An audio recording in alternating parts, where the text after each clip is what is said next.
Muito boa noite. Nós estamos dando início a mais um Diálogo AMSUR. Como sempre, os Diálogos AMSUR são uma realização do Instituto AMSUR, Instituto Sul-Americano para a Cooperação e a Gestão Estratégica de Políticas Públicas. Hoje, com uma participação também do, não sei se chama blog, se chama portal, mas também estamos desenvolvendo os trabalhos hoje com o Tecnopolítica. E temos sempre feito essas atividades em forte parceria com o Fórum 21, V21 e com o portal Rede Estação Democracia. Hoje nós vamos tratar de um tema que é guerra digital e política. Vem se estabelecendo já há bastante tempo, de maneira crescente, tanto na política quanto na geopolítica, um avanço da utilização dos instrumentos digitais e da guerra digital como um forte instrumento de desenvolvimento da luta política e da luta geopolítica. Nós temos visto isso, inclusive, nas coisas chamadas de guerra híbrida. Mas, para desenvolvermos hoje essa atividade, está conosco o Sérgio Amadeu. O Sérgio Amadeu é sociólogo, é professor adjunto da Universidade Federal do ABC. Ele coordena o que eu chamei de blog Tecnopolítica. Ele é, historicamente, um defensor e divulgador de software livre e da inclusão digital no Brasil e tem sido um dos grandes implementadores dos telecentros na América Latina e é presidente do Instituto Nacional de Tecnologia da Informação. Antes de passar para o Sérgio Amadeu, eu vou solicitar ao Vicente Trevas, que faça a abertura dos nossos trabalhos, inclusive saudando as pessoas presentes, e vou pedir a todas as pessoas que nos assistem pelo YouTube que se inscrevam em nosso canal, canal Instituto AMSUR, que deem o seu like para amplificar um pouco a penetração do canal, e em havendo interesse em serem informados ou informadas das próximas atividades, que cliquem também no sininho. Vicente, por favor, com você. Saudações a todas e todos.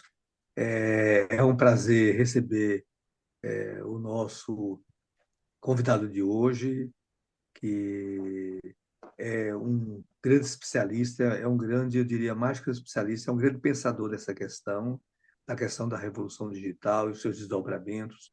Hoje vamos dar um foco na guerra digital, Sérgio Amadeu, e além de ser um cidadão comprometido com a democracia, com a soberania do nosso país e com as conquistas que a humanidade tem de consolidar no sentido do seu desenvolvimento, da sua emancipação. É, Sérgio, seria interessante, né, se você pudesse, na sua fala introdutória, fazer umas considerações sobre a revolução digital, né? Porque a guerra digital é um desdobramento, é um dos desdobramentos dessa fase importante, né, do desenvolvimento tecnológico da humanidade e se configura naquilo que se chama a revolução digital. Então, seria muito importante se você pudesse fazer algumas considerações. Um outro elemento que você pode nos ajudar é quem são os grandes protagonistas da revolução digital, né, e os seus desdobramentos geopolíticos, né? Porque, inclusive, muitos conflitos hoje na cena mundial decorrem de uma disputa sobre os protagonistas dessa revolução digital, né? Também, se você pudesse fazer algumas considerações sobre os grandes operadores da guerra digital, né? Quer dizer, pelo menos indicar assim, instituições e atores que estão acumulando, estão engajadas, né, nessa modalidade do conflito de interesses, né, e o conflito de luta hegemônica. Isso seria muito importante para nós nos esclarecer, né? E, finalmente, como é que o nosso país né, se situa tanto na revolução digital quanto na guerra digital, né? Porque, em termos assim, institucionais, compete ao Gabinete de Segurança Institucional coordenar essa agenda, né, da nossa segurança cibernética, dos nossos dados estratégicos, né?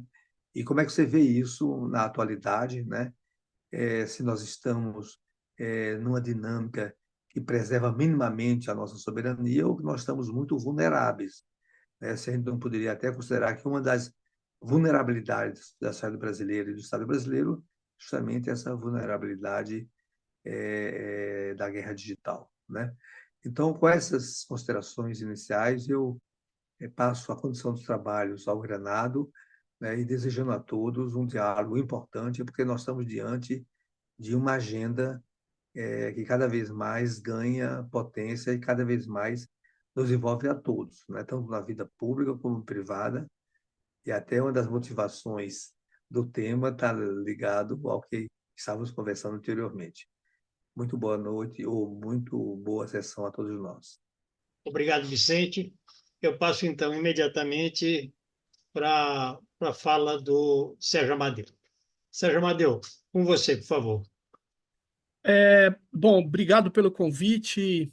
Eu já tive aqui algumas vezes e esse tema, por coincidência, num evento que nós organizamos há mais de 10 anos em São Paulo, que é um evento que reúne ativistas de privacidade e de segurança digital, que chama Crypto Rave. Eu apresentei uma exposição sobre a guerra no cenário digital.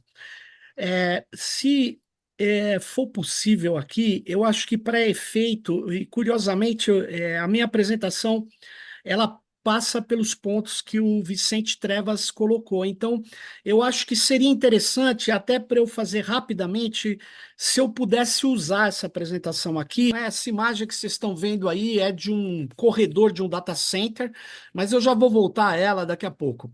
Bom, a revolução informacional ela substitui, né, ou ela quer rivalizar com a revolução industrial. Quando você diz que tem uma revolução informacional, você está dizendo que ocorreu um deslocamento das tecnologias materiais, industriais, que aumentavam a força física e a velocidade, para uma outra tecnologia que trabalha com bens simbólicos, que trabalha com informações. E a Revolução Industrial, ninguém tem dúvida que ocorreu. A Revolução Informacional, ainda existem pesquisadores que duvidam que ela esteja em curso, mas cada vez em número menor que isso ocorre. O fato é que a Revolução Informacional ela se baseou em tecnologias cibernéticas, de comunicação e de controle, e tecnologias que utilizavam a matemática booleana, o 0 e 1, o digital. Então, o digital passou também, a revolução informacional também passou a ser chamada de revolução digital. E o digital é interessante porque ele avança, ele passa a ser extremamente importante, a digitalização passa a ocorrer em diversos setores da economia, não só na comunicação, e, na verdade, ela não se estabilizou na digitalização, porque sobre ela surgiu, na primeira metade do século XXI, um novo modelo de negócios, principalmente dada a grande quantidade de dados que existia. Então, o que acabou acontecendo é que nós temos uma situação onde o que comanda a revolução informacional é hoje a questão dos dados, ou, se você preferir, é uma situação que alguns chamam de dataficação, né? Essa frase é de um livro, né, que eu vou me reportar daqui a pouco a ele, de uma figura sinistra, que é um general brigadeiro, chefe da unidade 8.200 das Forças de Segurança de Israel. O livro dele é disponível e eu vou chegar a ele em breve. Mas eu selecionei essa questão. que está no livro dele. Ele diz: os dados se tornaram elementos tão relevantes quanto os arsenais disponíveis para combates. E aí eu recuo um pouco para a gente entender quem é que está operando isso, o que é que está acontecendo nas plataformas digitais, no cenário de digitalização. Esse é o slogan do Google, Don't Be Evil. Né? Era o slogan que fazia um enorme sucesso e estava no coração dos termos na carta de princípios do Google. Quando o Google vira Alphabet, e aí está o lançamento das ações, né, a imagem, o que acaba acontecendo é que eles abandonam o Don't Be Evil e trocam o seu slogan para faça a coisa certa, do the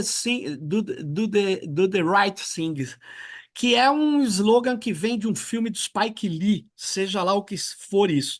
Mas o fato é que, por que eu estou falando isso? Porque o Google, ele sempre se colocava numa postura de uma corporação solucionista, como diz o Morozov. Ela tinha a solução para tudo. Eles não são encarados como algo tenebroso, como algo perigoso, eles são encarados como algo que está aí para melhorar a nossa experiência, né?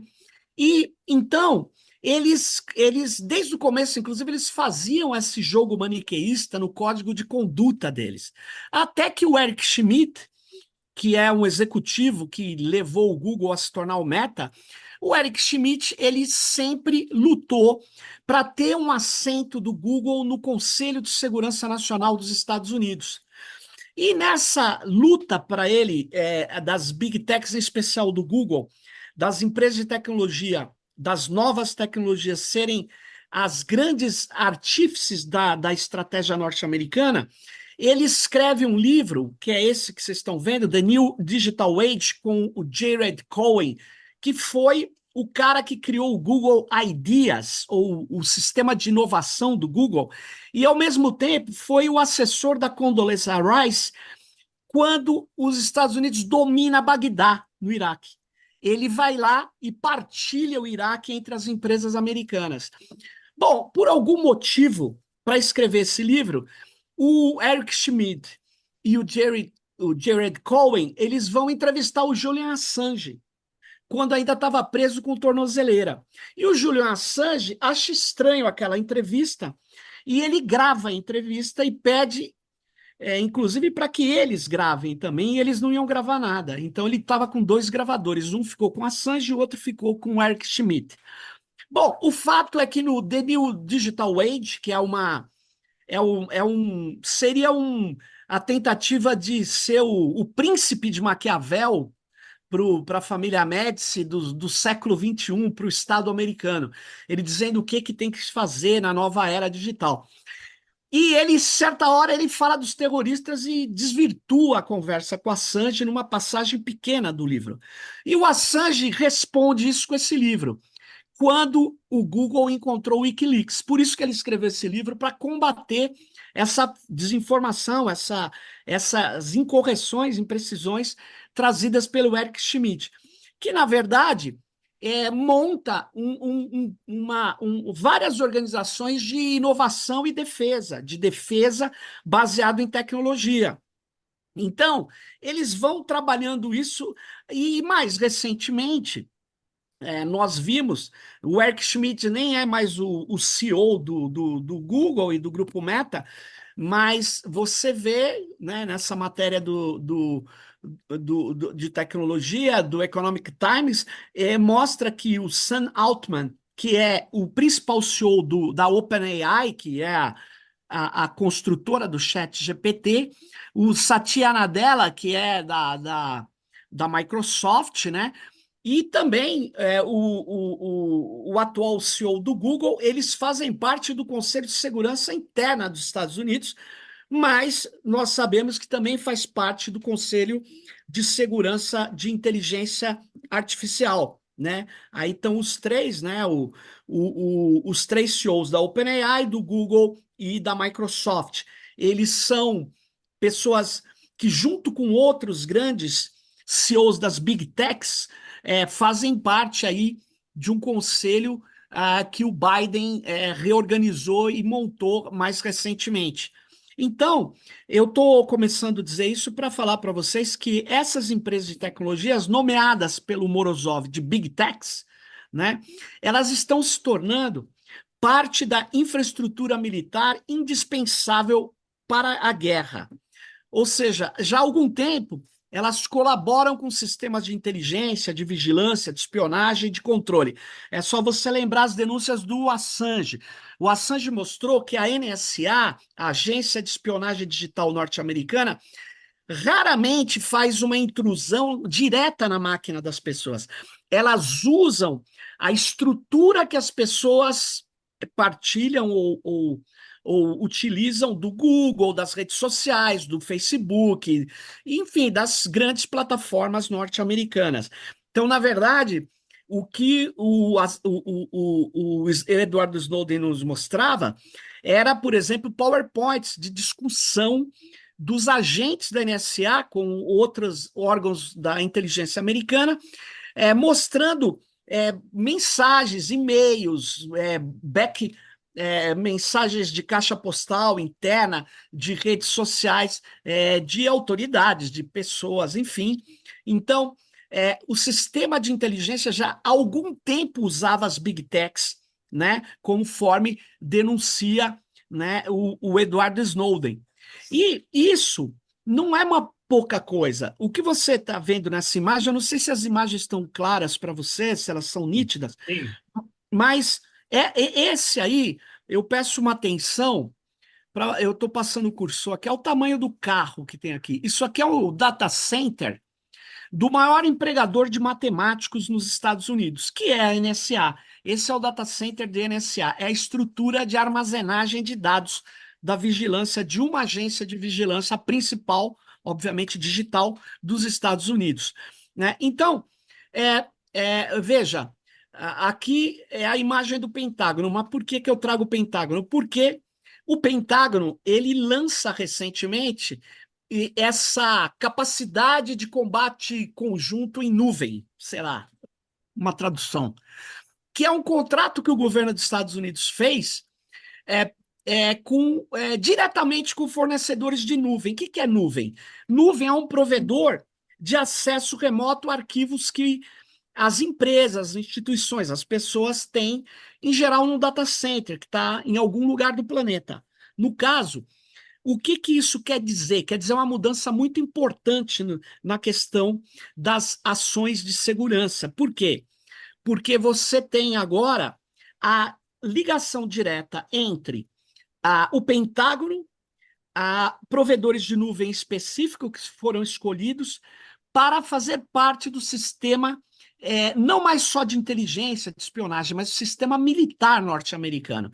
Então, o Departamento de Defesa selecionou 4 empresas para isso que a gente chamou de capacidade conjunta de combate em nuvem, ou na nuvem, que é a Amazon Web Server, que é o maior provedor de nuvem do planeta, né? A Google, que também entrou, a Microsoft e a Oracle.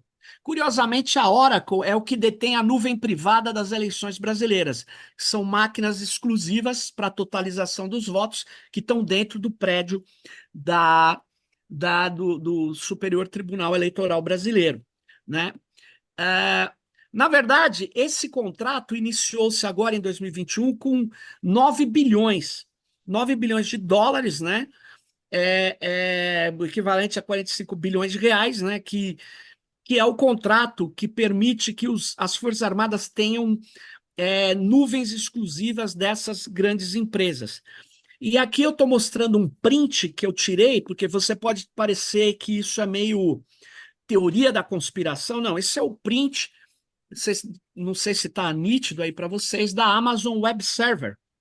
Então, eles fazem, inclusive, eles estão gerando produtos menores, não com a qualidade e com os aparatos que tem para o governo americano, mas eles querem vender para outros governos a operação militar. Cada vez mais vai estar vinculada à necessidade de uso de inteligência artificial e de dados. Então, eles já estão eles estão, por isso que eles divulgam, tal, eles dizem que eles têm os contratos norte-americanos.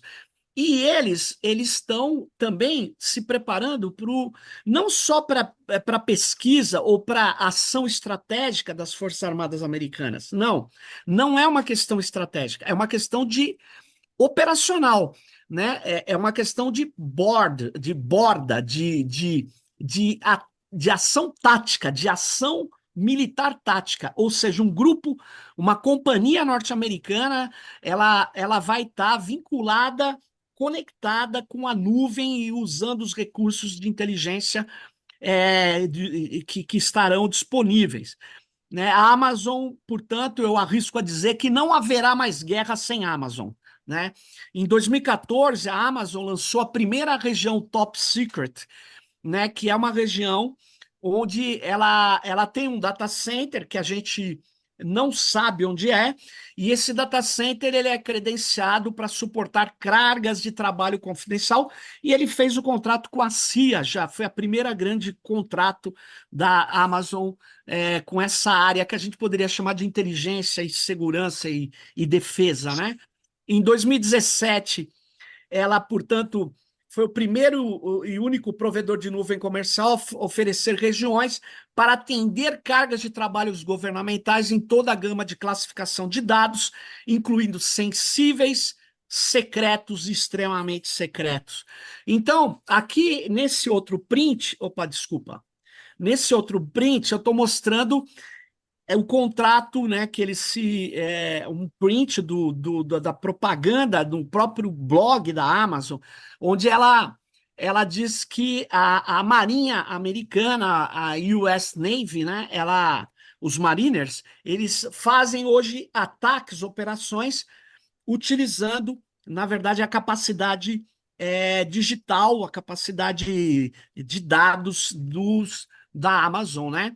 E que lançou recentemente, em 2023, o Amazon Modular Data Center. O que é isso? É um data center menor que pode, vinculado aos outros data centers, ele vai poder ser levado em áreas para diminuir a latência, ou seja, o tempo que uma informação leva para chegar do emissor ao receptor, né? Diminuir o fluxo dentro do sistema, o tempo. Então, eles lançaram isso aqui, né? Parece um container qualquer, mas não é. Isso é esse data center modular que vai estar ligado aos grandes data centers e que leva equipamentos que a gente não tem a especificação, porque aí eles não deram a especificação, mas a gente imagina mais ou menos o que rola aí dentro, né? Bom, então, a diretora de negócios de defesa da Amazon, eu queria chamar a atenção de vocês para isso. É comum as big techs terem diretores de políticas públicas, de políticas governamentais, mas não era comum ter uma diretora de negócios de defesa, não estou falando de segurança. Defesa é um termo específico, defesa tem a ver com operação militar de defesa nacional, né? Então, à medida que o campo de batalha digital continua a evoluir, nossos clientes de defesa precisam cada vez mais de acesso a recursos de nuvem na ponta tática, incluindo ambientes, né? Disconnected, disrupted, intermittent ou limited, que na verdade, ambientes completamente incertos, né? Que é o ambiente da guerra. Então, eles estão oferecendo isso, né? E, mais recentemente, não tão recentemente, o Google e a Amazon firmaram o contrato com o Estado de Israel, né? Então, o Estado de Israel, ao contrário do que alguns colegas aqui do governo me falam, eles falam, não, o Brasil é um país muito quente, então, por isso que não tem data center aqui. Eu falo, nossa, mas da onde você ouviu isso, colega? Tem mistificações, conversas de todo tipo. Mas o fato é o seguinte, Israel fez uma guinada, o exército dele é uma guinada digital, né? Uma guinada dataficada. E ele exigiu que os data centers fossem implantados em território israelense, e não nos Estados Unidos, na Europa, na Ásia. Então, o complexo militar industrial israelense inclui data centers e um projeto de nuvem específica para esse tipo de ação. Esse projeto envolve, inclusive, a Oracle. A Oracle tem data center num subsolo bem profundo de um prédio em Jerusalém, que faz parte dessa rede de infraestrutura de dados militar das Forças de Defesa de Israel, né? Na verdade, o próprio a Amazon desenvolve, já está desenvolvendo, né? Já terminou, aliás, 2 data centers importantes em Israel que fazem parte do complexo de defesa, né? Então, Israel colocou $1 bilhão, né, para esse setor e fez um contrato com o Google e com a Amazon, né? E esse contrato é um contrato efetivamente de implementação de operações militares. Ocorre que vários funcionários há algum tempo da Amazon e do Google se rebelaram contra as ações desses data centers, desses provedores de nuvem do Google e da Amazon contra os palestinos, antes do ataque agora do Hamas no ano passado. Só que eu estou falando antes. Então, vários empregados da Amazon foram demitidos porque lançaram um manifesto contra esse projeto, né, que é o projeto Nimbus, que é o projeto nuvem, é o projeto que eles já chamavam de jogar no terreno do apartheid, né? Jogar fogo no terreno do apartheid, combustível para o apartheid, né? E eles lançaram um projeto que é No Tech for Apartheid. Então, eles lançaram esse movimento, né? Tem várias páginas, eu não vou perder muito tempo aqui. E, na verdade, o The Intercept foi atrás, conversou com esses funcionários e com outros e descobriu várias ferramentas do Google. Vale a pena vocês lerem essa matéria.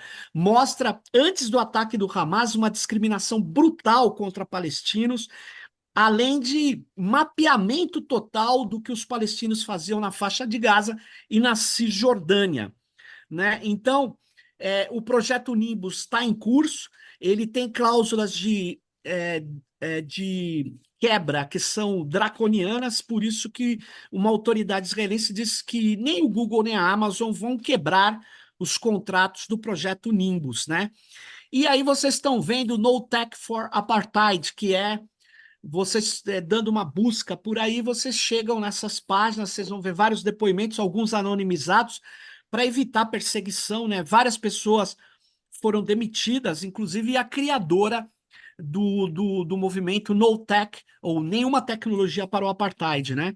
E foram várias manifestações, e aí a frase do ministro de Defesa de Israel, que o projeto Nimbus se inicia e não pode ser rompido, né? Aqui está mais uma, para vocês verem, existe uma campanha muito forte, né, dos funcionários contra já essa situação. Então, eu estou tentando ver uma data aqui, mas você vê, né, as denúncias vêm desde 2021, antes mesmo desse ataque, né?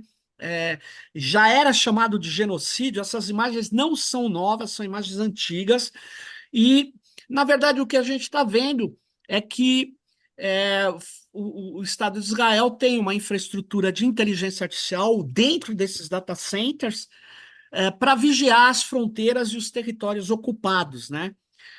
Isso é confirmado por vários textos antes do combate com o Hamas, agora, né? No final no segundo semestre do ano passado. Você tem esses livros, esse é de 2017, que mostra que é preciso uma resposta rápida que envolva a ação digital, a ação de dados, a ação de machine learning ou aprendizado de máquina.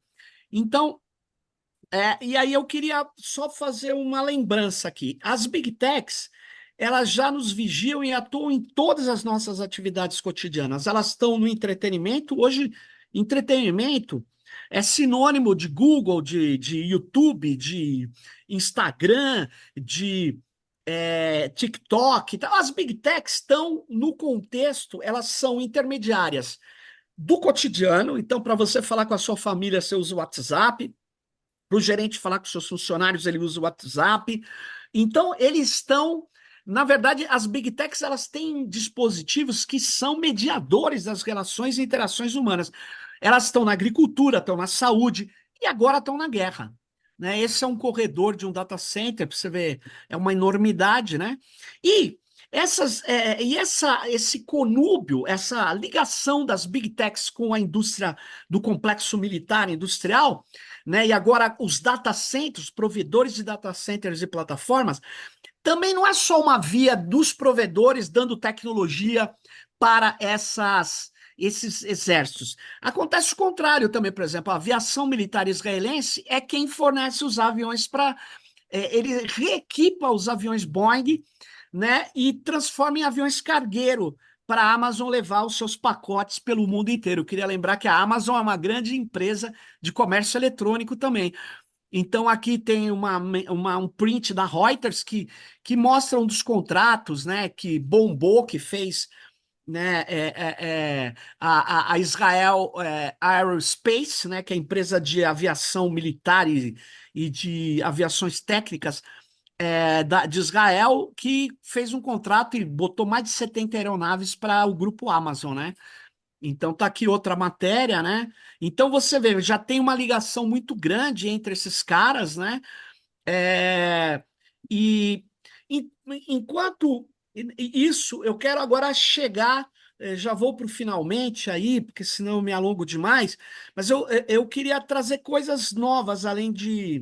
Novas que eu digo assim, elas estão aí, mas quando você reúne as informações é que a coisa pega, né? As Big Techs, elas avançam hoje porque há uma elevação das verbas militares em várias regiões do planeta, em vários governos. Então, isso virou uma coisa também atrativa economicamente. Por isso que contratos militares chamam a atenção também do Google e das grandes empresas como a Amazon. Então, o general brigadeiro, esse que a gente não sabe o nome, mas se estima quem é, ele lançou, veja bem, antes do ataque do Hamas, presta atenção nisso, ele lançou esse livro, The Human Machine Team, que é a equipe humano-máquina, poderia traduzir assim, né? E o subtítulo é Como Criar Sinergia entre Humanos e a Inteligência Artificial que irá revolucionar o nosso mundo, né? Então, ele se coloca como General Brigadeiro YS, né? É, então, agora eu li esse livro, ele é muito curioso. E por quê? Porque ele fala da guerra que foi feita agora, anos depois, né? Não tanto tempo depois, mas a doutrina já foi aplicada nessa guerra de extermínio contra os palestinos. Então, a guerra teria que ser decidida pela União, para ele, né, para o general brigadeiro, de sistemas de aprendizado e equipes humanas. Essa tese ela não é consensual, tá? Porque agora eu vou. Assim: se você pegar os documentos da Rand Corporation, que é uma big tech e uma consultoria das Forças Armadas norte-americanas, a Rand Corporation é muito importante, né? Ela, ela, ela fez um levantamento para a Força Aérea Americana que eu só vou chamar. É esse o levantamento, os limites da inteligência artificial para os combates, né? Para os combatentes. Né? Então, ele tem 5 cadernos, mas eu só vou chamar a atenção de um. Né? Ele trabalha que a inteligência artificial ela tem que ser analisada do ponto de vista da segurança cibernética, da manutenção preditiva, né? Tentar prever dos jogos de guerra, que é muito importante para os militares, e para o planejamento de missões. Né? Bom, a principal conclusão é que não se pode confiar nos algoritmos de classificação de inteligência artificial para aprender o que não lhes foi ensinado. Né? Então, o que ele quer dizer é o seguinte: ataques nunca vistos, a inteligência artificial vai fracassar diante deles. Então, eu vou correr aqui.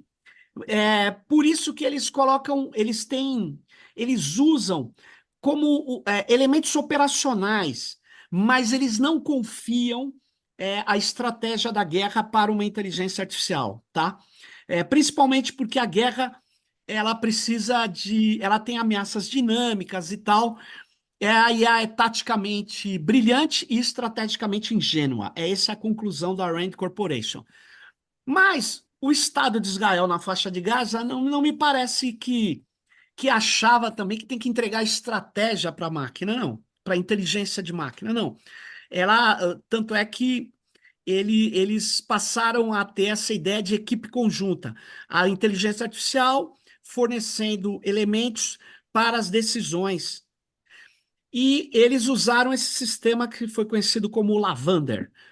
O Lavander foi descoberto, né, por um trabalho de investigação, de reportagem de repórteres israelenses antisionistas do 972. Essa é o print do site deles. E o Lavander, eu vou ser muito simples aqui, com o risco aqui de, enfim, fazer alguma coisa que é muito simplória, mas enfim. O que acabou acontecendo foi o seguinte: durante anos, Israel coleta dados, e agora com as Big Techs, ele tem dados até das redes sociais, da faixa de Gaza e da Cisjordânia.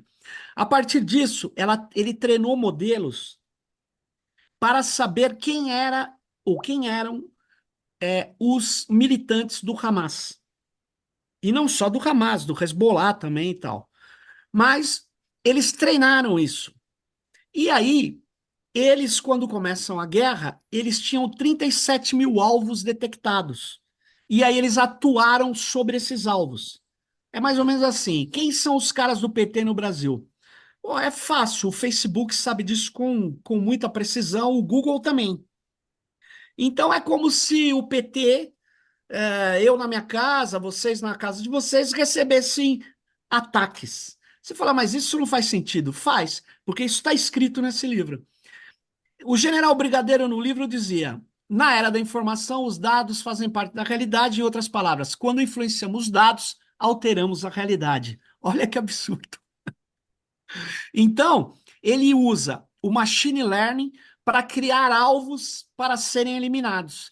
Ele usa a técnica de deep defense, que é uma alusão ao deep learning, ou aprendizado profundo, que, na verdade, é a inteligência artificial realmente existente. Não é essa ficcional. É inteligência artificial, que é algoritmos que rodam em máquinas de alto poder computacional, que são capazes de extrair padrões de muitos dados, de uma variedade incrível de dados, e que criam modelos. Então, não é o programador que cria agora o programa, não. É a extração de dados com sistemas que aprendem com os dados que criam modelos. E esses modelos, no caso, podem ter uma missão, que é identificar alvo. Quem são os caras do Hamas? Lendo ali as redes sociais, essas coisas. A defesa profunda, ela usaria essas informações, o uso do deep learning, e ela não substituiria a estratégia, mas ela faria, na verdade, alvos no contexto, segundo a minha tradução do livro do General Brigadeiro. Então ele diz: a equipe homem-máquina tem a capacidade de criar dezenas de milhares de alvos antes do início de uma batalha e de montar milhares de outros alvos todos os dias durante a guerra. Bom, isso, junto com a doutrina da extrema-direita israelense de fazer terra arrasada, é uma beleza, né? Então você tinha um programa que chamava Dead. Eu esqueci o nome dele, que eles deram, mas é quando o papai chega em casa, que é para atingir o cara quando ele está em casa com a família. Então, essas aspas são do livro do General Brigadeiro. Imagine 80 mil alvos relevantes produzidos antes do combate, 1.500 novos alvos criados todos os dias durante a guerra. Entenda, a criação de alvo, ela é com base em dados que você está captando durante a guerra, mas dados que você captou no momento de paz, que você rastreou, né? Que você mapeou tudo. Então, o general Brigadeiro diz: a aprendizagem automática tem o potencial para lidar com Big Data, uma função que o cérebro humano não consegue realizar sozinho, mas muitas decisões podem ser tomadas em conjunto. A equipe homem-máquina é capaz de aprender a tirar conclusões do Big Data para fazer previsões e, a partir dessas previsões, criar metas e também responder à questão de saber se as metas são relevantes em tempo real. Então, na verdade, ele propõe uma máquina de alvos. Ele propõe rastrear os inimigos, potenciais inimigos, e eles devem estar fazendo isso com quem eles acham que são potenciais inimigos, né? E a proposta, portanto, é seleção de alvos, milhares de alvos antes de começar a guerra, né? Como que os alvos são selecionados? Bom, ele diz, ele dá pista, ele diz como é, né? Ele fala: bom, hoje em dia quase todo mundo é pessoalmente alvo do aprendizado de máquina, não para descobrir a localização de seus mísseis, mas quando o Facebook usa o aprendizado de máquina para sugerir possíveis amigos, né? O que que o Facebook faz? Ele está extraindo dados de quem é o usuário do Facebook.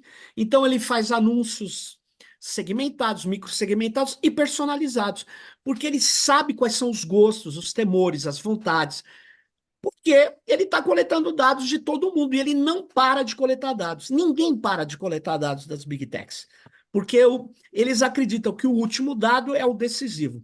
Mas isso era para o entretenimento, para venda, para propaganda política, para apoiar a extrema-direita, para fazer desinformação. Mas agora não, agora vai ser utilizado para a guerra. Está sendo utilizado para a guerra, né? Então, aí o general brigadeiro diz nesse livro, antes da guerra.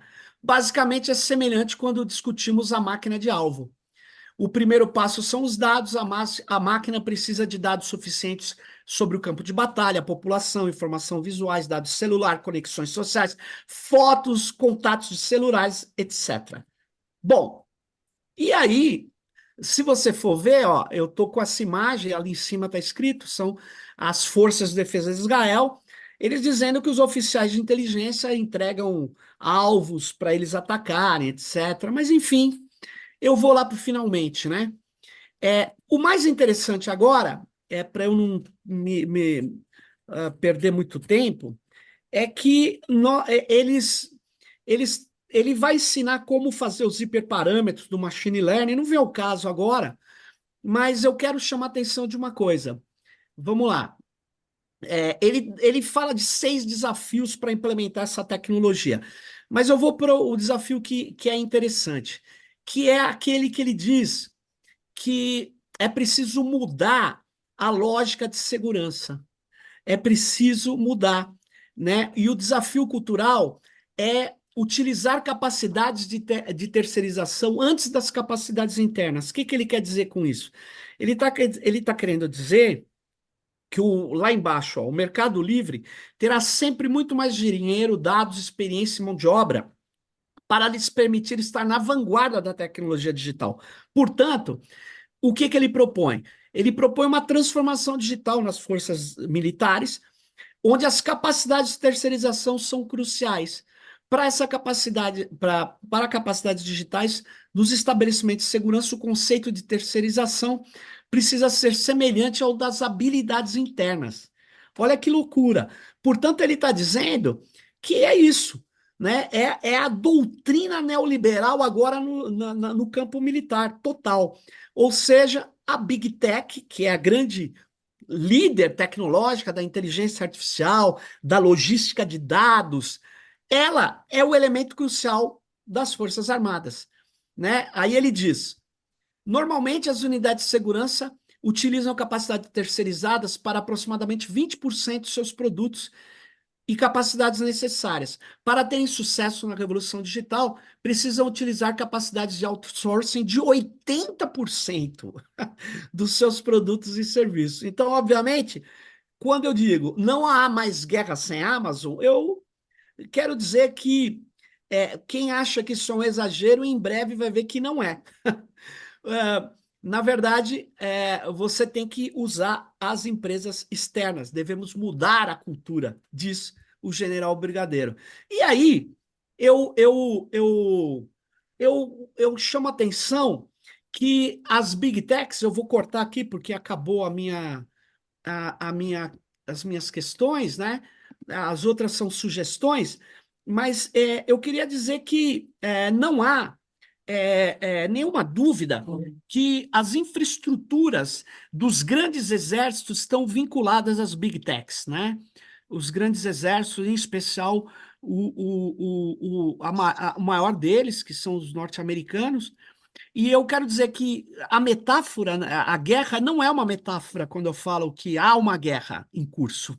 né? Eu estou falando que há contratos bilionários, há um conúbio entre as big techs, em especial plataformas digitais, provedores de nuvem e forças de segurança, forças de defesa.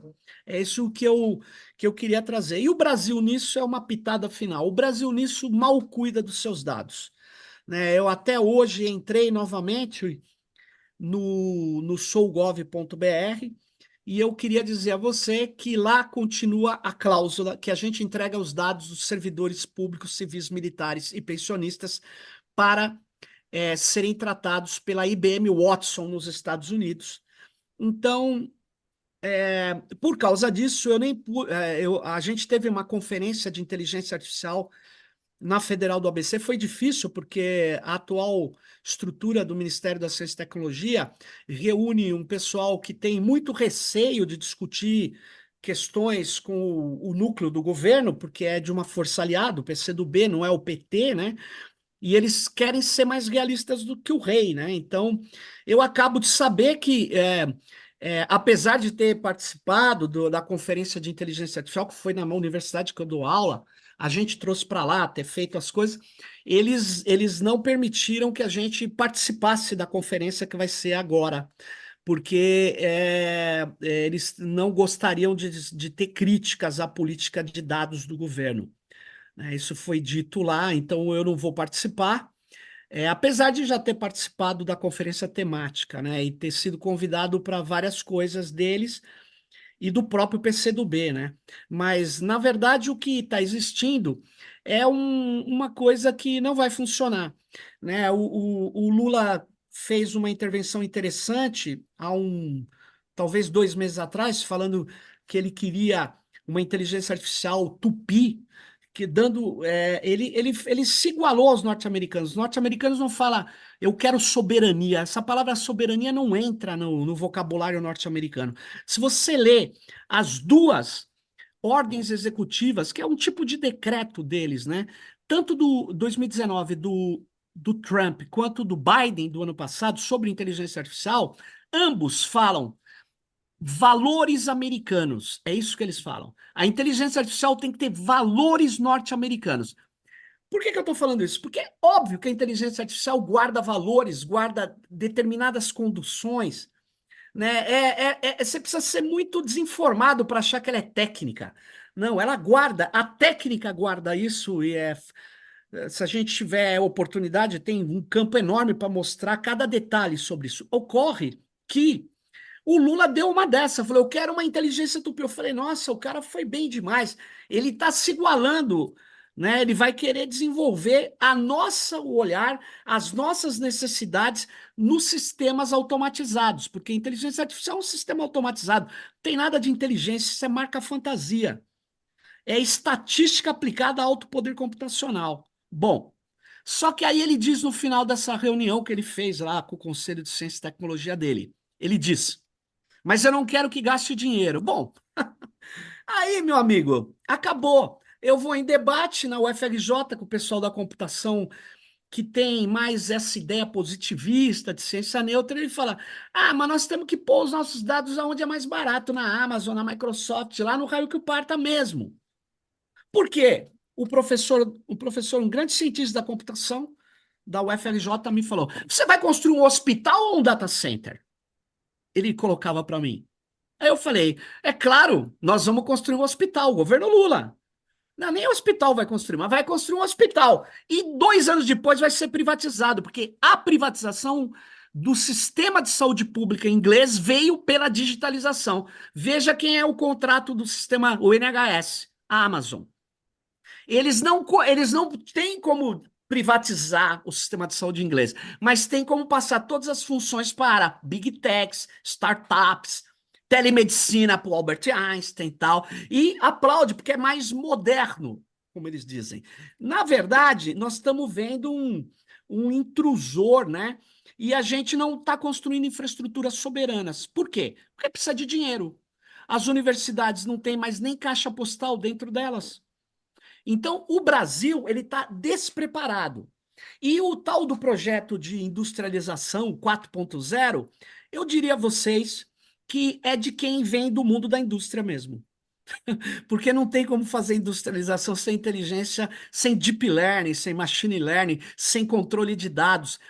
Mas tudo bem, a gente está indo. Qual o nosso papel na divisão internacional do trabalho hoje? Eu digo a vocês: entregar dados para as big techs. 2, comprar serviços e produtos altamente sofisticados que as big techs fazem com os dados que coletaram da gente. E 3, entramos desenvolvendo aplicativos na cadeia.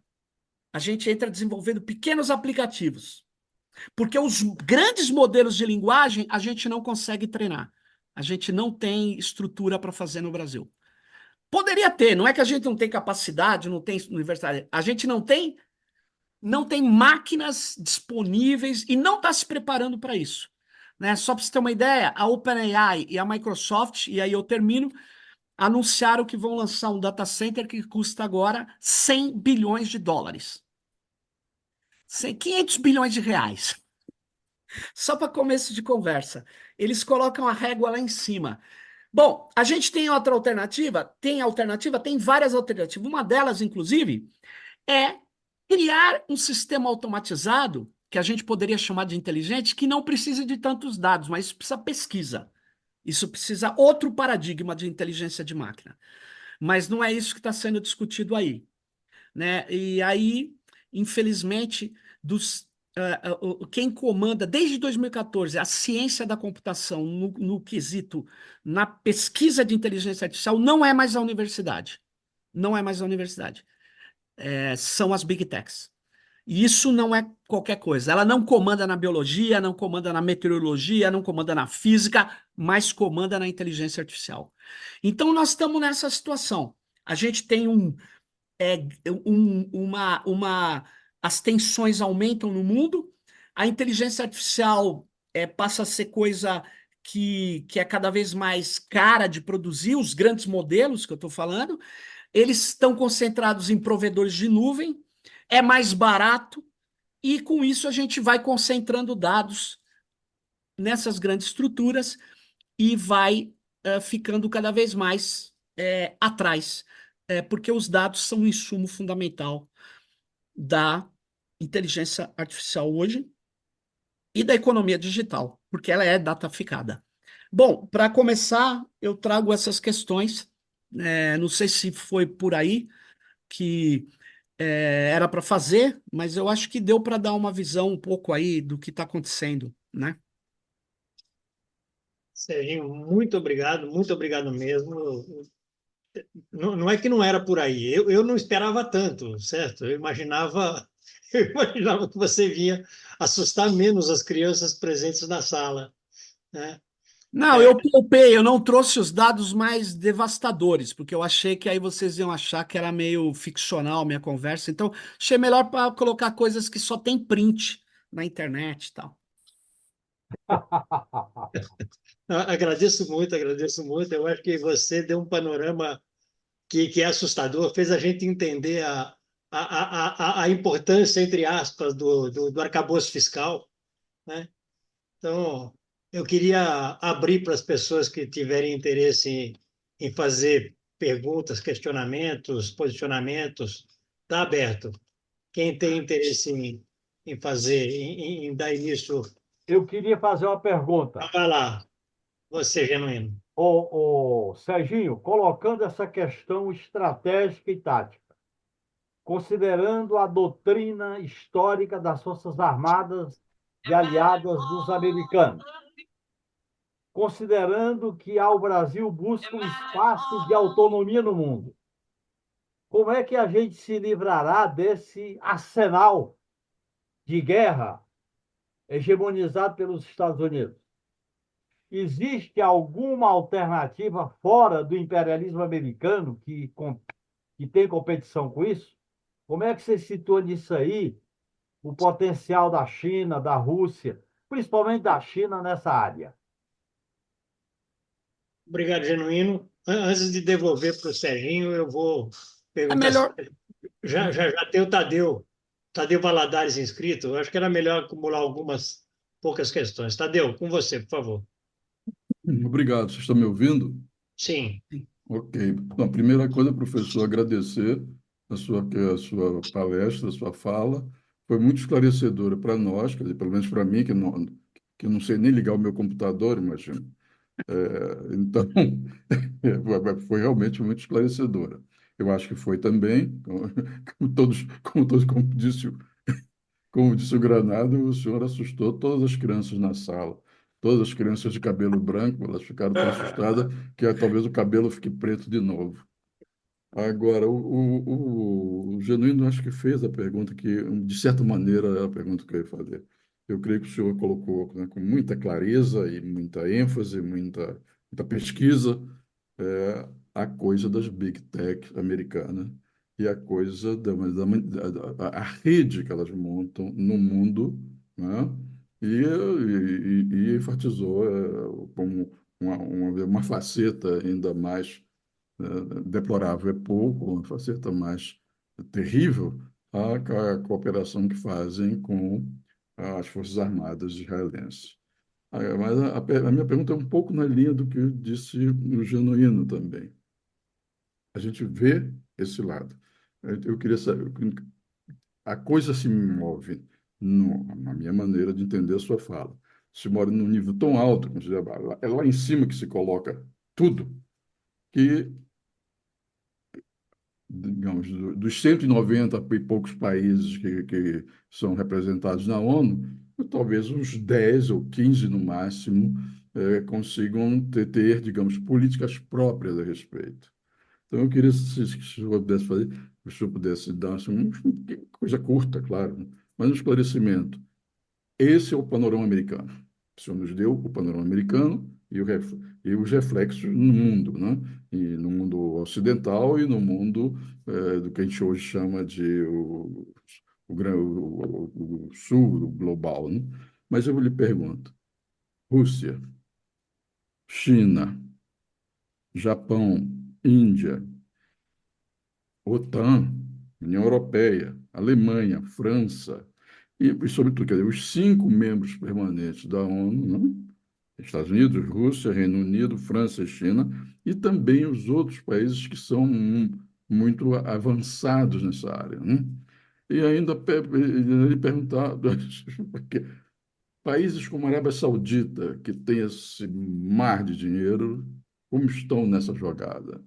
E um país que não tem esse mar de dinheiro, mas tem, vamos dizer, uma influência geopolítica muito grande, talvez aparentemente crescente hoje, no Oriente Médio, no Grande Oriente Médio, que é o Irã. Porque a minha visão é a seguinte, quando um país tem tanto poder, um país, quer dizer, a associação entre as Big Tech e um determinado país, quando esse conjunto, né, tem um poder tão grande, a lógica diria que competiria ao resto uma submissão ou voluntária ou involuntária diante de um poder absolutamente gigantesco. E isso não ocorre hoje.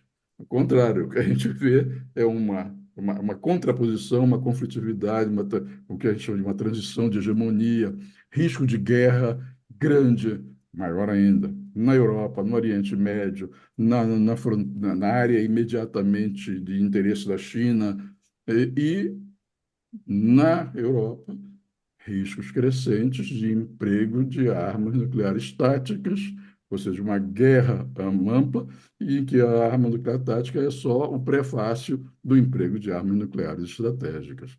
Então, sintetizando, a sua fala foi muito clara em relação aos Estados Unidos e às Big Tech, como em inglês eu diria emerged, né, que estão absolutamente vinculadas com os Estados Unidos.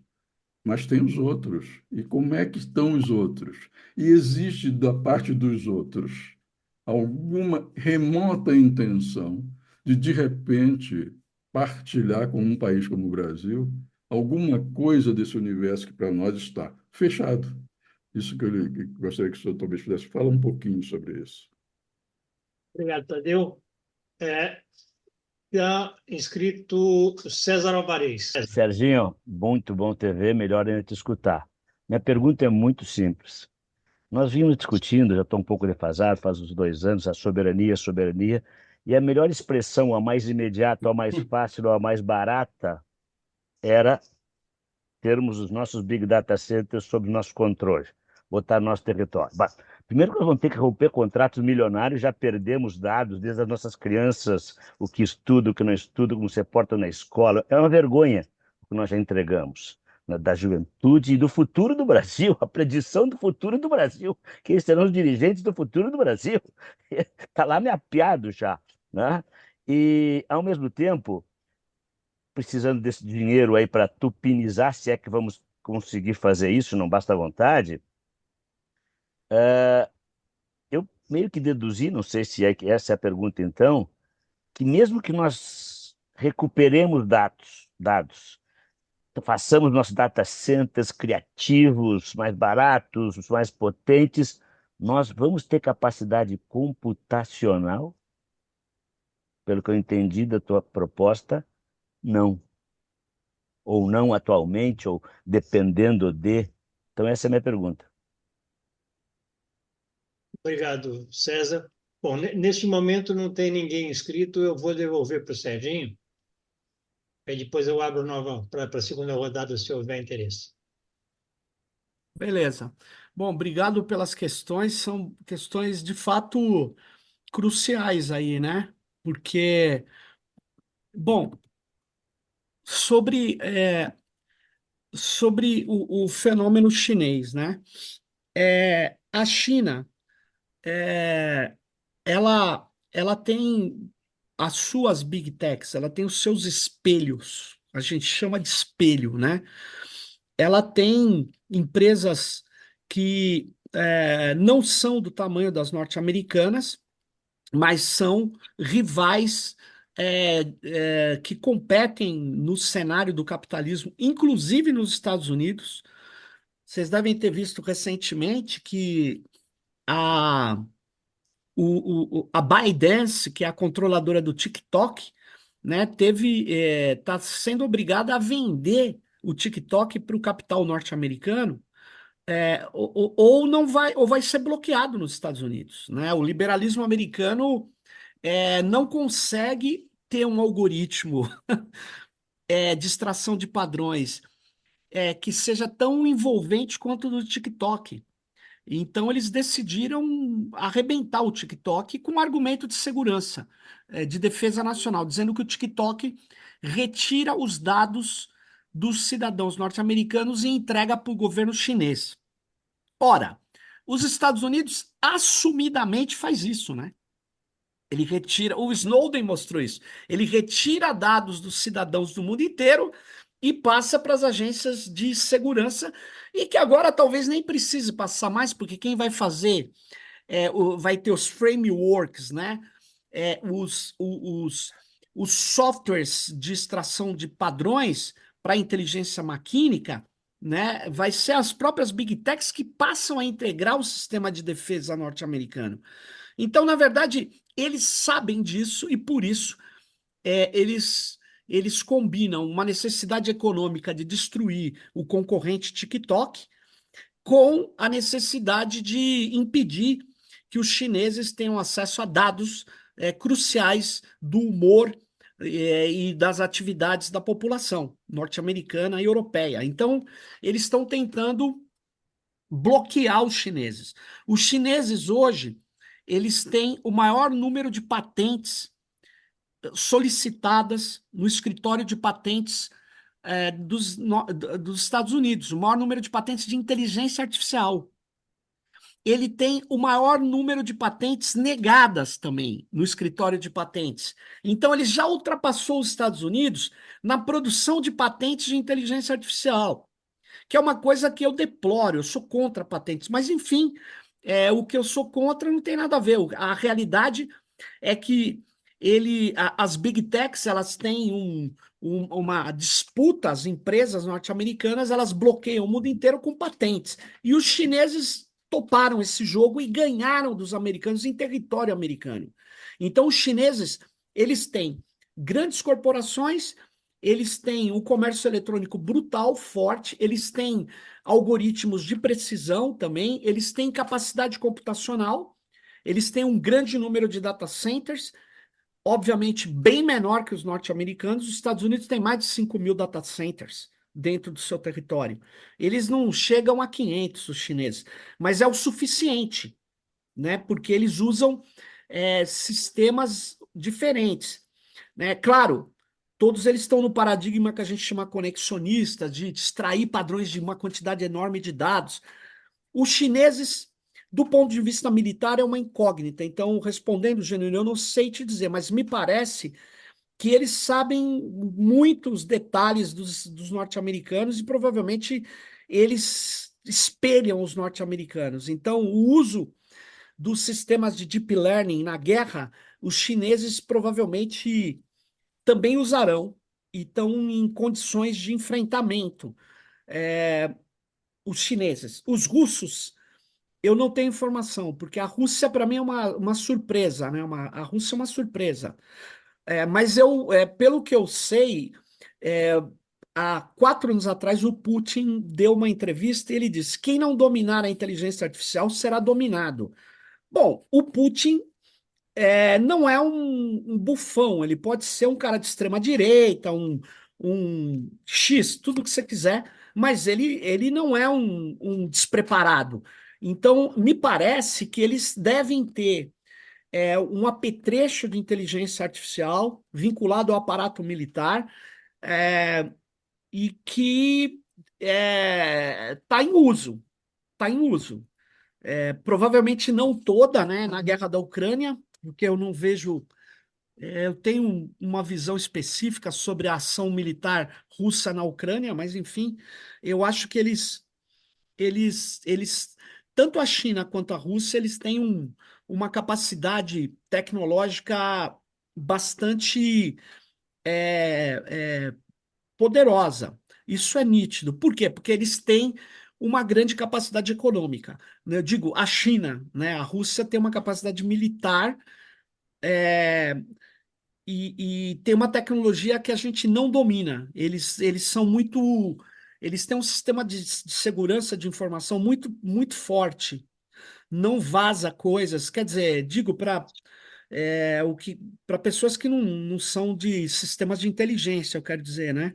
Então, eu acho que tem sim uma oposição, né? Uma oposição chinesa. Agora, até que ponto. Isso é um equilíbrio geoestratégico, essa oposição chinesa e russa, sem dúvida nenhuma. Os europeus, eles são secundários, eles têm eles têm um nível médio alto de capacidade tecnológica, né? Mas o que mais caracteriza os europeus são o seu aparato nuclear. É basicamente isso. Eu não vejo eles com grande qualidade do ponto de vista do uso de inteligência artificial nas Forças Armadas, coisa que o Exército de Israel faz. Faz, é acusado de ter feito muita cagada, né? O próprio ataque do Hamas é uma incógnita, que o sistema de fronteira inteligente teria falhado. Não vem ao caso, eu não tenho informações para discutir, mas ele é o que se debate, né?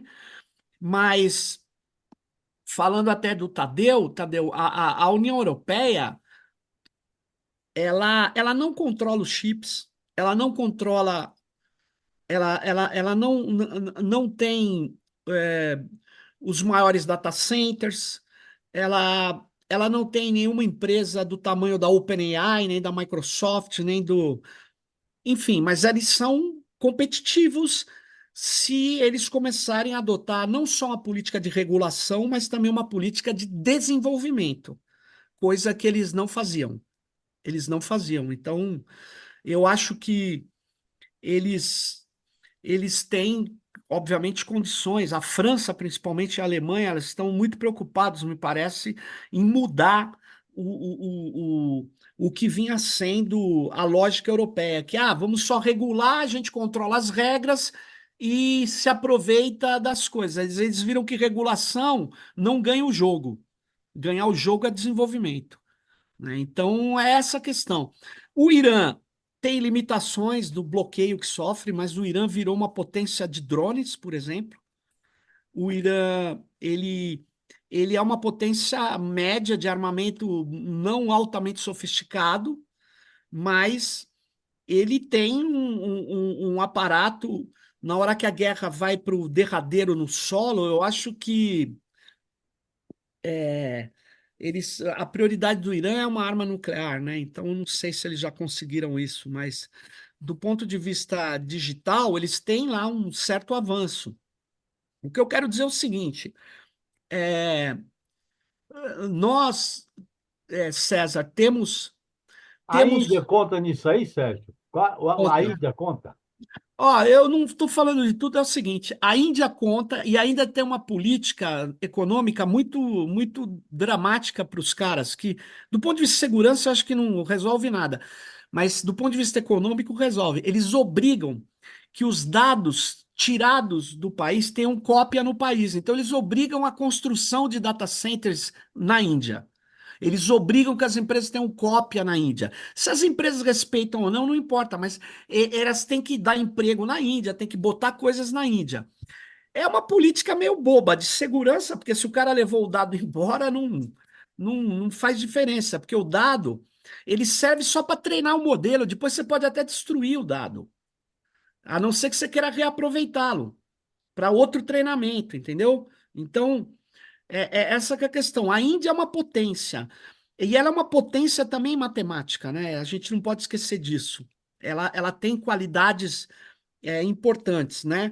Mas ela tem dificuldade em chip, ela tem umas dificuldades muito parecidas com o Brasil. A Indonésia entrou no jogo, está exigindo localização de dados, então os Estados Unidos está fazendo de tudo para quebrar essa posição da Indonésia, mas os europeus também começaram a exigir localização de dados, ou seja, o dado não pode ser, nem todo dado pode ser tirado da Europa.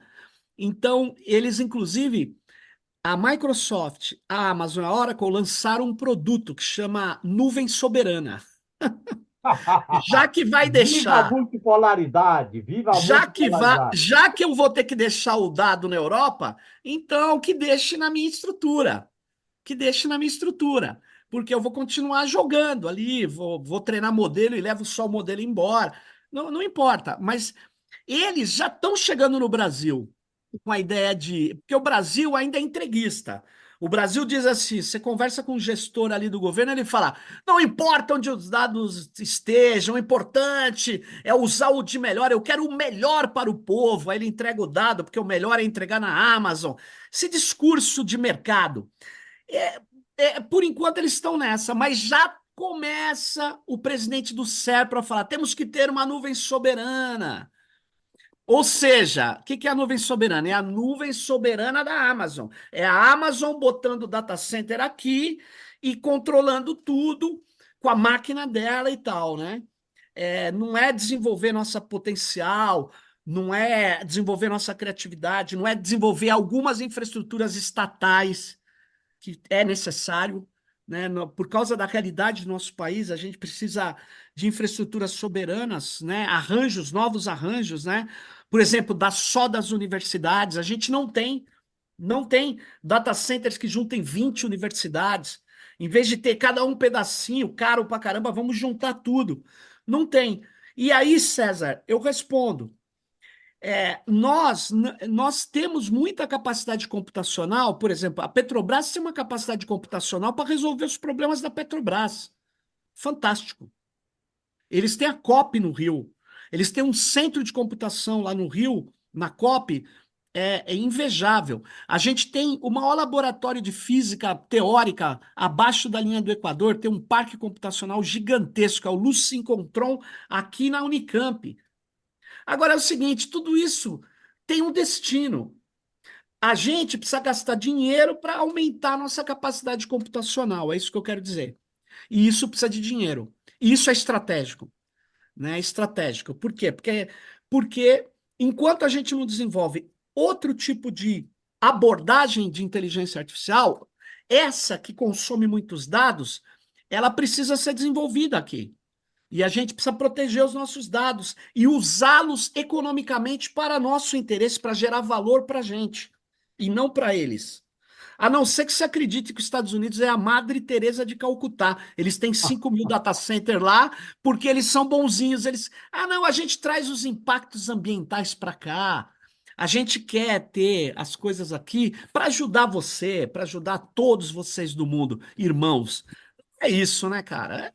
Então é uma conversinha. Agora, junta com outra conversa, quer dizer, nós já perdemos essa guerra, então não adianta. Não adianta fazer nada. Então, se você olhar os elementos cruciais, o chip, a gente já perdeu a guerra. O hardware, nós já perdemos a guerra. O software, nós já perdemos a guerra. Os provedores de nuvem, nós já perdemos a guerra. A inteligência artificial, nós já perdemos a guerra. Então, pô, chora, senta e chora. Na verdade, não é assim que funciona. Na verdade, a gente precisa abrir, mesmo abrir um caminho, não precisa ser o chinês. Queria lembrar que há 30 anos atrás a China não era nada nessa área, gente. Hoje ela está disputando. É claro que ela está 2 gerações de chip atrás dos americanos. É claro que se inteligência artificial ela tem coisas geniais, os americanos ainda continuam dando as cartas. Mas ela é equiparável hoje. O Brasil tem que saber o que ele quer ser estrategicamente. E não pode ser uma estratégia, no meu modo de ver, baseado no ajuste fiscal, porque senão a gente não tira uma estratégia. Nem no ecumenismo diplomático. Muito menos. A gente tem que. E aí, talvez a gente vai fazer um acordo com a América do Sul para ter infraestruturas próprias, nossas, da América do Sul. Pode ser, mas é que a gente está num momento político muito conturbado na América do Sul, né? No mundo inteiro, mas na América do Sul. Mas a gente podia. A Argentina não tem dado suficiente, nem estrutura suficiente para enfrentar essa guerra. Nós, Argentina, Uruguai, Chile é uma pena, né? Mas a Colômbia, talvez, a gente pode montar infraestruturas conjuntas. A gente já. A gente pode ter alternativas regionais, coletivos que dirijam par e passo, como a União Europeia faz em algumas coisas, né? Eu acho que a gente pode ter, mas eu não sei se é essa estratégia. Qual é a nossa estratégia nessa área tecnológica? Essa área é crucial, ela é transversal, ela está em todo lugar. Ela não é só coisa de computador. Ela está na logística, na agricultura, na saúde, na economia. Ela está em todo lugar. Todo lugar. Está no setor financeiro, está no setor de cultura, entretenimento e educação, cara. Uma tragédia, né? Mas enfim, ela está. Então, nós precisamos. A gente tem como ter poder computacional. Respondendo objetivamente o César Alvarez, tem. Tem como ter poder computacional? Tem. Quando a gente tiver um poder computacional elevado, a vida vai ser fácil para a gente? Não. Porque os americanos, eles acham que nós somos quintal, eles atuam como área de segurança, que o gênero sabe. Eles vão bloquear as coisas, vão fazer 1000 coisas. E aí, só para concluir, né, eu queria dizer, eu quero lembrar uma coisa. Quando o paradigma de dados virou um negócio importante, mas não se chamava dados ainda, né? Principalmente a gente chamava informação, não sei o quê, mas eu queria lembrar que o Brasil tentou ser independente. Ele construiu a Cobra para construir um hardware supercomputador, ele construiu as ProDAN, ProDesp, ProSerpa, ProSampa. Eles construímos várias empresas de dados para sermos donos dos nossos dados e não ficar tudo na mão da IBM. Vocês devem se lembrar disso. Só que depois perdeu com a força do neoliberalismo. E tudo isso virou cacareco. Por exemplo, o Haddad, ele chegava aqui na prefeitura, ele falava, a Prodan não serve para nada. Mas ele ia privatizar a Prodan? Não. Aí ele deixava encostado. E a Prodan tem a lógica neoliberal, que é assim, eu vou vender um produto para a prefeitura. Oi? Então, que produto? Ele vendia um site por 30 mil reais, enquanto qualquer moleque faz por 1.000. Por quê? Porque ele fazia o seguinte, ele pega a conta de jirico, pega o número de funcionários, gastos da empresa e divide pelos produtos. Aí o produto vai ficar caro, fora do preço de mercado. Não, não é isso não. A empresa tem que se reciclar, se renovar, e ela tinha que vender um produto pelo preço que o produto tem. E aí ia ficar um rombo. O governo tem que pôr dinheiro no rombo. E ir equacionando, vendendo produtos melhores e tal, equacionando. Mas não, ela faz a coisa. Você lembra de telefone como que era no Brasil? Telefone, o cara comprava, porra, você declarava imposto de renda telefone, gente. Você comprava ações da empresa para ter linha telefônica. Uma ideia de jirico. Porque a linha telefônica tem que custar o preço da linha telefônica. E eu não estou comprando a empresa, eu estou comprando a linha telefônica. Mas então tudo está errado. Eles fizeram um enorme confusão. E agora, se eu chegar para o Fernando Haddad e falar, Fernando, vamos equacionar. O Serpro vai vender produtos pelo preço de mercado, pelo preço que vale, vai competir e tal. E aí vai ter um rombo. Você vai pôr o dinheiro aqui. Ah, não, não vou pôr, não. Então, por aí todo mundo fica falando mal, a empresa patina, não tem jogatina. É tudo fictício. Então, o Brasil pode mudar? Pode. O Brasil pode ter outra, pode retomar projetos que ele já fez e tal? Pode. A gente tem capacidade tecnológica, não de ponta, mas pode ter rapidamente. Rapidamente, em 6, 8 anos, você pode chegar na ponta em várias áreas. Tem que ter uma revoluçãozinha, né, Sérgio? A revolução pode ser em menos tempo, eu diria.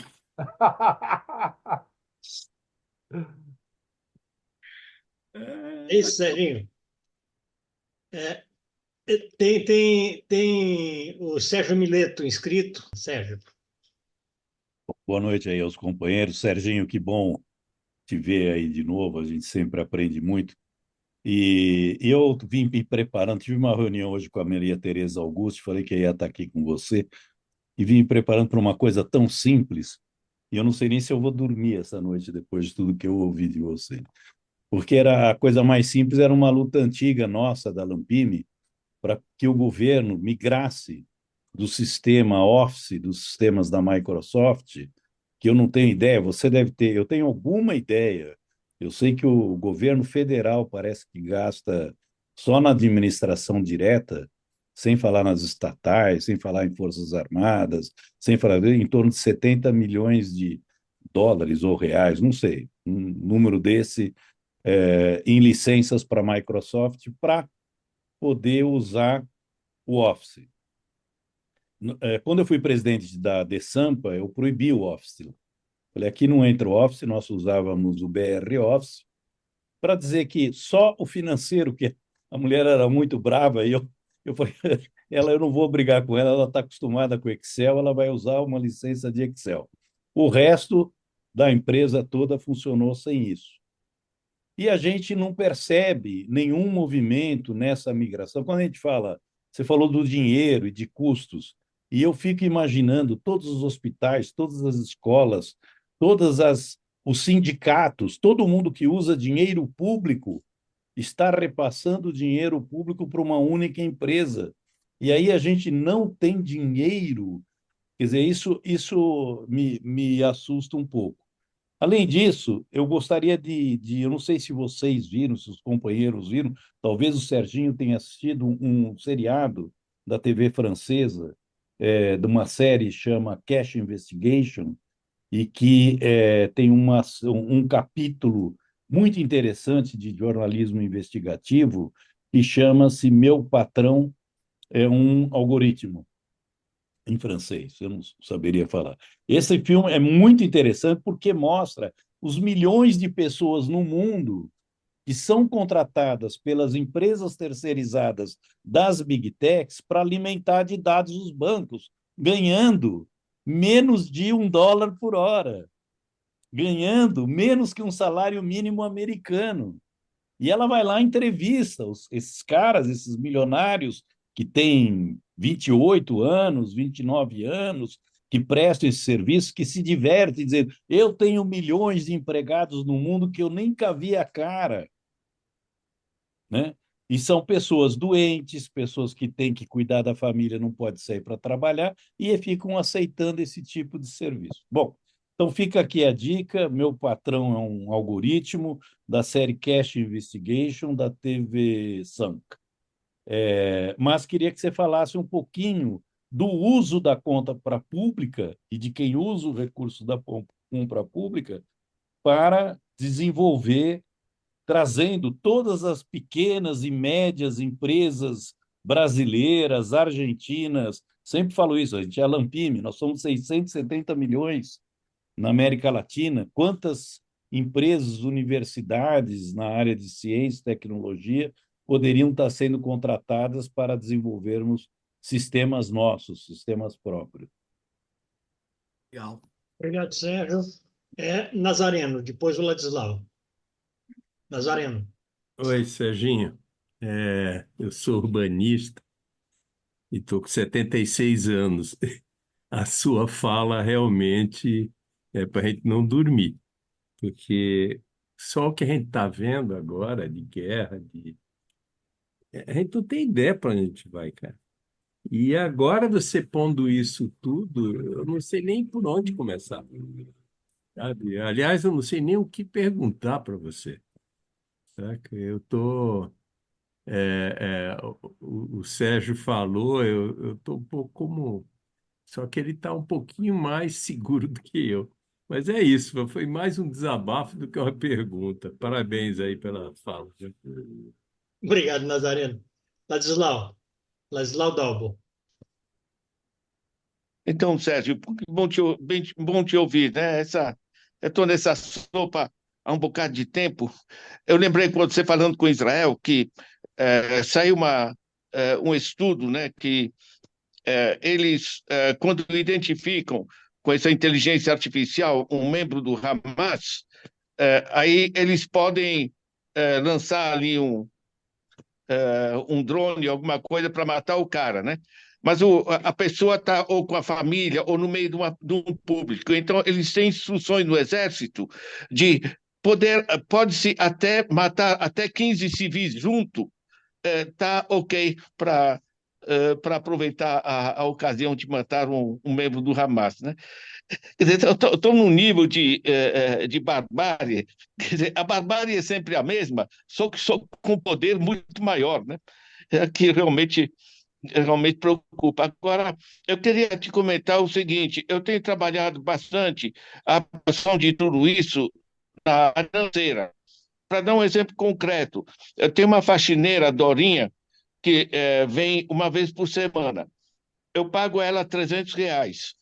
Passo no banco. Ela, como tem problema de saúde, ela entrou na Notre Dame, no plano de saúde, que é um grupo financeiro. Eu fui checar a Notre Dame. A Notre Dame tem entre os seus acionistas a BlackRock. A BlackRock administra 10 trilhões de dólares. Tá? O orçamento federal dos Estados Unidos é 6 trilhões.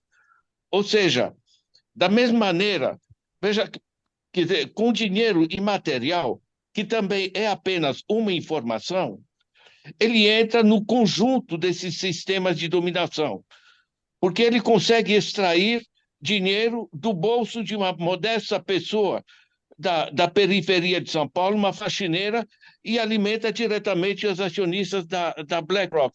Então, essa dimensão financeira, a meu ver, ela está sendo insuficientemente vista, e ela está permitindo uma explosão da desigualdade absolutamente espantosa, né? Porque é um dinheiro que se transfere em frações de segundo.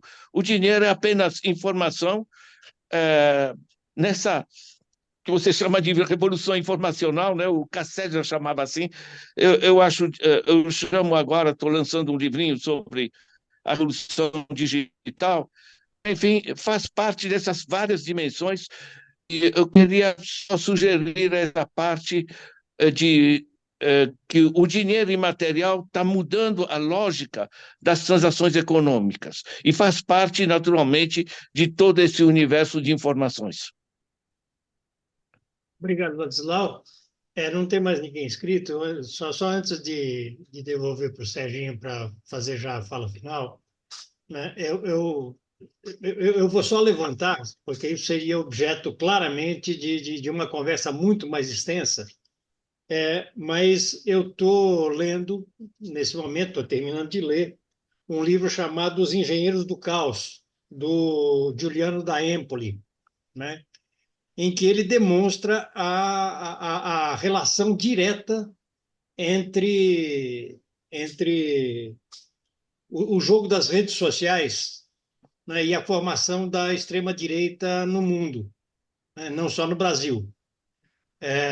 Inclusive o crescimento do Trump, todo o jogo na Itália, a próxima eleição do Parlamento Europeu, etc., né? Só para registrar que esse também é um tema que tem que ver com a guerra digital, não como guerra propriamente dita, como guerra militar, mas como guerra ideológica, como guerra política e geopolítica, Cultural.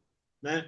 Que a gente queria, inclusive, hoje, a minha ideia era trazer também o Piero Lerner, né? O Piero tem avançado bastante nesta coisa, e aí eu só queria que você desse uma pincelada, porque isso pode ser objeto de um outro diálogo AMSUR, né, no próximo período. Devolvo para você já para as suas palavras finais, Sérgio. Só acrescentar, Sérgio, eu acabei de ler um livro do Mustafa Suleiman, a próxima onda, bem interessante, e pega todos esses problemas aí que o Granado está levantando. É um dos criadores do DeepMind. Sim. Bom, eu vou começar pela ordem aqui. Bom, primeiro, é, o Sérgio lembrou a questão do software livre, né? Mas o software livre, ele, ele foi muito combatido, porque a ideia de software livre não é um software diferente, é um software onde não, a licença de propriedade permite o compartilhamento do conhecimento sobre aquele software. É basicamente isso. É um modelo de desenvolvimento, não é uma tecnologia específica. E só que é um modelo de desenvolvimento que não paga licenças de propriedade, então não paga royalties. Então ele geraria bastante emprego aqui e gerou por um tempo, né? Mas aí as big techs elas usaram o paradigma de nuvem, né? Surge mais ou menos a partir de 2006, começa a avançar a ideia da computação em nuvem, que é basicamente o seguinte: a tua empresa não precisa ter nenhuma infraestrutura computacional complexa, precisa ter só computador de mesa, porque vocês acessam tudo, eu cuido da tua infraestrutura computacional. Foi isso que a Amazon fez. Então, ela usava software livre, porque ela tinha os técnicos. Então, para uma empresa média, era mais barato contratar a Amazon do que ter um parque computacional dentro dela. E aí a Amazon virou uma mega estrutura. Ó, Amazon, Microsoft Azure e Google Cloud, eles têm praticamente 70% do negócio de nuvem no mundo. Ou seja, a nuvem é o acesso remoto a uma infraestrutura computacional que você não precisa ter na sua empresa, na sua instituição. Essas nuvens dentro dos data centers tem muito Linux, Apache, softwares livres. A própria Microsoft Azure, ela usa software livre reconhecidamente. Você entra no site dela lá e pede, eu quero máquinas Linux. Em vez de você ter que comprar máquina, tal, é como se alugasse a infraestrutura deles. Só que ao fazer isso, você entrega todo o teu negócio para eles, porque os dados vão ficar lá, depende dos contratos, é bem da verdade, mas você entrega tudo para eles. Isso também ajudou a detonar o software livre no governo. Muitos dos caras do governo passaram a jogar tudo nas nuvens. E as pessoas, o senso comum não sabe o que é uma nuvem.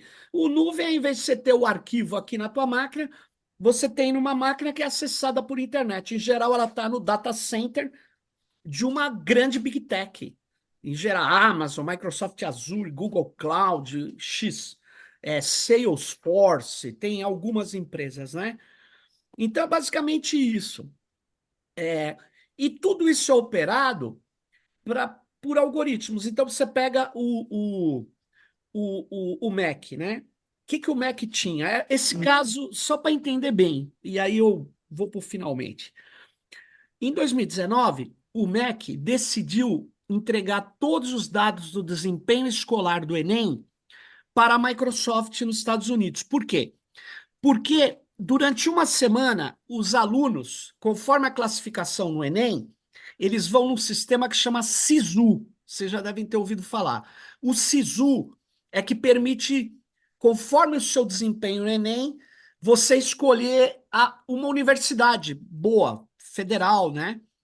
Aí o que que... Durante uma semana, existe mais ou menos 7.000 requisições por minuto, o sistema.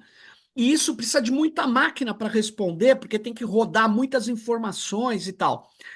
Em vez dele construir um data center que durante uma semana só fica usando para o MEC, para o Enem, e no resto usa para as universidades, o que ele fez? Ele fez a conta, e aí o neoliberal joga claramente no seguinte, porque o neoliberalismo joga sempre no momento presente, não existe médio prazo nem longo prazo. Tudo é naquele momento. E naquele momento, pô, você põe na conta, construir um data center, um monte de máquina, placa de vídeo, não sei o quê, ou alugar da Microsoft. Porra, é mais barato alugar para a Microsoft. Bom, mais barato que sai caro depois, mas tudo bem. Eles entregaram os dados do desempenho escolar dos jovens brasileiros, bicho, para a Microsoft rodar nos Estados Unidos, dado sensível. Cara, é uma vergonha. Mas o neoliberal faz a conta. Aí você vai conversar com o cara da DataPrev, ele faz a conta para você lá. Fala, meu amigo, aritmética eu também sei. Eu estou discutindo outra coisa. O que nós vamos ou não usar o poder de compra do Estado para construir soluções de médio prazo? Isso não entra na cabeça do gestor público, porque ele está subordinado à lógica instantânea do neoliberalismo. É isso que eu queria dizer. Então, isso é o que complica bastante. E aí, Nazareno, o que acontece é que, porra, cara, é assim, eu trouxe uma realidade que é difícil e que eu vou te dizer, ela faz parte do jogo hoje do desenvolvimento tecnológico. Eu queria só lembrar que o poder econômico, boa parte dele hoje tem na tecnologia um diferencial vital, né? Eu diria até que muito importante. Então, e agora é poder militar também, não basta você ter uma Forças Armadas treinada, você vai ter que ter tecnologia, né? E é isso, eu acho que a gente precisa ter a noção mesmo do que está acontecendo, e aí concordo com o Ladislau, eu tenho feito assim algumas incursões para entender as relações da Big Tech com o capital financeiro, porque eles são muito ligados, né? São muito. Mas eu acho que a gente precisava fazer um mapeamento maior, né? É, cara, é impressionante como existem fundos aí que dominam, tem 20% do Google, tem inclusive das chinesas, né? Eu fiquei vendo quem é o controlador de parte do capital dessas, do Tencent, do Baidu, tem muitos fundos de investidores norte-americanos, é impressionante.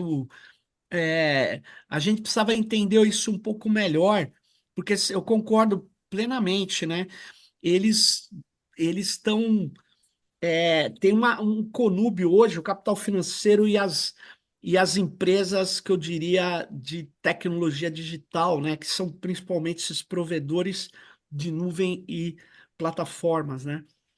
E aí eu termino falando que é o seguinte, Granado, no caso dos engenheiros do caos, é que eu preferi não ir por esse caminho, porque eu achava que já tinha feito algumas discussões, vocês mesmos teriam feito, mas eu acho que atualizar é importante, mas nós sabemos que as plataformas elas vivem de monetização de dados dos seus usuários. Então, elas trabalham a espetacularização, elas trabalham o que a gente chama de economia da atenção, né? Elas captam isso. E, na verdade, o que nós estamos vendo aí é um uso cada vez maior do que eles chamam de inteligência artificial. Eu prefiro chamar inteligência artificial realmente existente, porque o que que ela é? Ela é, na verdade, isso, né? Alguém falou aqui, né? Você contrata um monte de gente para fazer ajustes nos sistemas de inteligência. Pode ser da OpenAI, que aí tem que ser uma pessoa de conhecimento médio para fazer os parâmetros, fazer os ajustes numéricos, mas pode ser simplesmente a nomeação de frases, de se o humor da frase é positivo ou negativo, ou se é simplesmente identificar o que que é uma imagem num rosto para treinar um modelo. Então, a Amazon tem a Mechanical Turk. A Mechanical Turk emprega mais de 2 milhões de pessoas no mundo fazendo trabalhos rotineiros de tagueamento de imagens ou mostrar o sentido de frases para adiantar o treinamento de inteligência artificial, que na verdade é aprendizado de máquina, que também é um nome fantasia, porque máquina não aprende. Na verdade, máquina extrai padrão, né? Tem algoritmos de extração de padrão, né? Então, o que a gente está vendo hoje olha que curioso, tudo é metafórico, né? Nuvem, as coisas estão na nuvem, inteligência artificial, Big Tech, aprendizado de Big Tech, máquina. Hã? Big Tech, né? Mas Big Tech é mais real, é big, é grande tecnologia, uma empresa de tecnologia grande, né? Uma grande empresa de tecnologia. Mas eles fazem eles mesmos, as Big Techs, eles não se nomeiam de Big Techs, né? Eles se nomeiam de qualquer outra coisa, e eles têm essa ideia de passar esses conceitos que são conceitos treinar, por exemplo, vem do inglês to train. Cara, é humanizar um algoritmo. Desde quando você treina um algoritmo? Treinar, você faz musculação com ele, ou você faz ensinamento. Quer dizer, na verdade, é tudo ficção para naturaliza o que não pode ser naturalizado e humaniza o que não deveria ser humanizado. Então é o mistificação.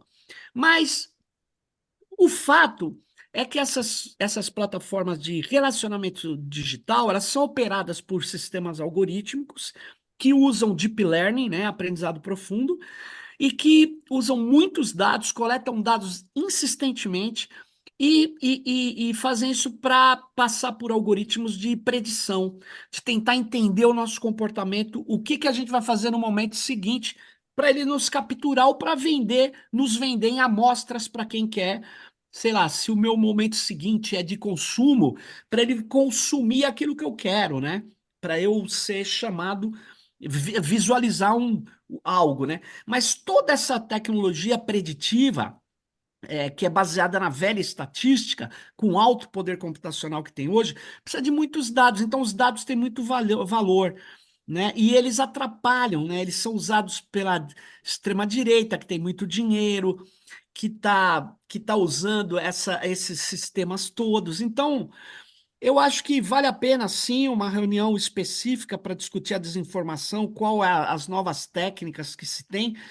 Mas eu te digo, enquanto as Big Techs elas tiverem como critério a monetização, que é a qualidade é quem tem mais like, não vai ter jeito. A extrema-direita vai nadar de braçada. Porque eu não tenho.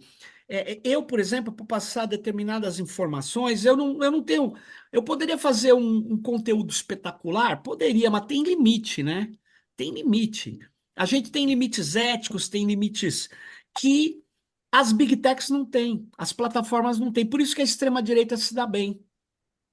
A gente. E a ideia de regular, ela é importante, mas ela é insuficiente. A gente, a gente tem que pensar um pouco mais longe do que a regulação em relação às Big Techs. Eu acho que é isso. Mas aí é outra discussão, mas eu concordo que tem que ser uma discussão à parte. Eu só quis trazer aqui a questão do seguinte: não as plataformas que já são mediadoras de várias relações de entretenimento, de comunicação, de contatos pessoais, de saúde, de educação, de cinema, elas também são agora mediadoras da guerra. Eu quis mostrar isso aqui porque fica parecendo que é metáfora. Isso que eu estou falando não é metáfora. Não há mais guerra sem a Amazon. É isso que é meu bordão. Muito obrigado, Sérgio. Até mais, Mas, gente. não, olha, foi muito bom, muito bom. Né? Eu quero agradecer muito a sua participação. Eu acho Obrigado. que a, a- você realmente trouxe um enfoque, né, que assusta, mas eu acho que é importantíssimo para todo o processo de discussão que a gente vem fazendo. Eu quero Valeu. agradecer a presença de todos e todas, quero já convidar para o próximo sábado. Então, Sábado? muito boa noite a todos e todas.